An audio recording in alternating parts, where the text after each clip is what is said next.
we're going to do our potato prints, and joining me is Meredith Affleck, the manager of exhibitions here at the Portsmouth Historical Society. Welcome. Thank you. I'm very excited to play arts and crafts today. So we need to start with our materials. You might need an adult to help you, so that you could consider that a material if you need an adult to help you. We have paints. You can have whatever paints you have around the house. We have some acrylics and tempera paints. I want the sparkly. Sparkly. We have paintbrushes. You can use a sponge as well, or a stamp pad. We have different devices to cut and carve. Meredith brought a Small flathead screwdriver. You don't actually need something super sharp. You need a good knife to cut the initial slice of the potato, but to carve it, it's actually not that hard. I've seen it done with a paper clip. So anything that you've got that's a little bit flat and fairly small will work. Your potatoes. Need some potatoes. Yes. And some paper towels to help dry off your potato after you make your carving. So those are your materials. We said paper too. So paper to put your prints on. A good thick paper is good to have. Yeah. Construction paper. I've got some cardstock. Excellent.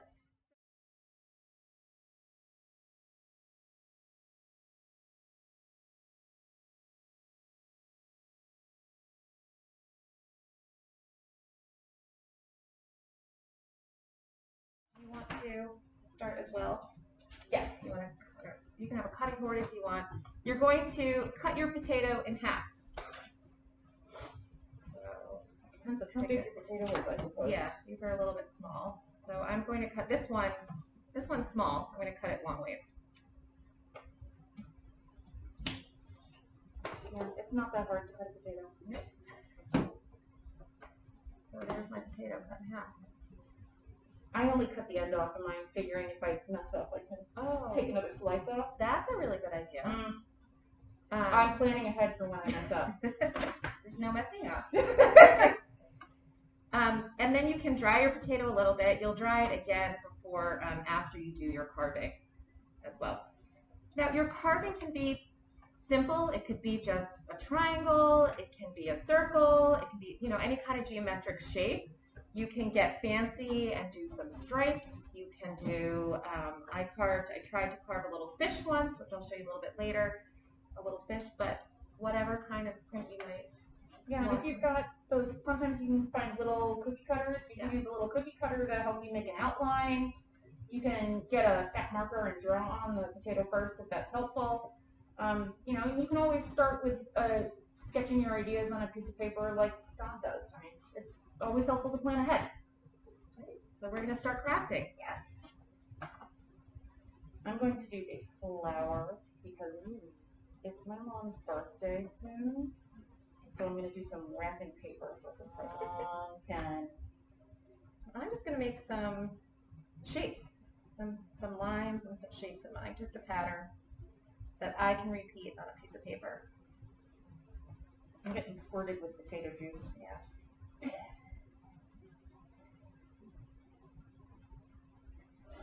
So I did an outline, and now what I'm going to do is take away all the extra around flower so that only the flower part is what touches the paper. I'm just going to kind of dig a little trench.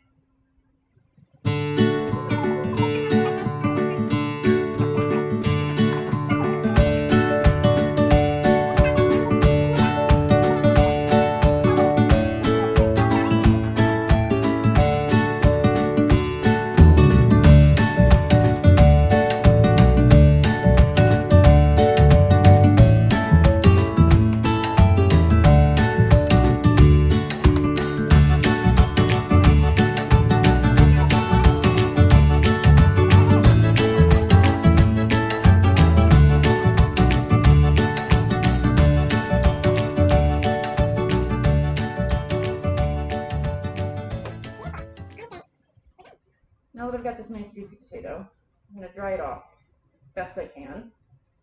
I'm getting the cracks and crevices. Yeah, I'm still working on my potato here. Get any little bits off. There's that bit. There's something extra there. And then I'm going to grab the sponge. You know what, I think I will do pink. And if you make the sponge a little wet, it means your paint won't dry out. Can you pass me the pink? I'm going to do that. And I'm just going to squirt a little bit on here, a couple of drops. And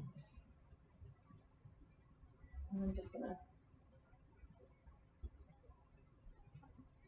dab this around. And you can see I've got a little bit of paint sticking up here. So I think I might come back and just carve that down a bit more, just to make sure I don't get square lines around my pretty flower. And after you get your whole stamp covered,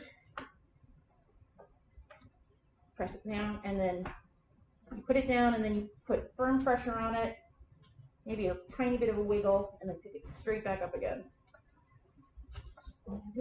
Beautiful. I've got enough paint on there, I bet I can do a second one. Ooh, I like that one even better. Part of what's fun about doing prints like this is that you get all this interesting texture that you've got no control over. Yeah. But you see how it's got like this really neat pattern that's just part of the potato.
Meredith, this was so much fun. I had a lot of fun. Yeah, I'm glad we got together and did this.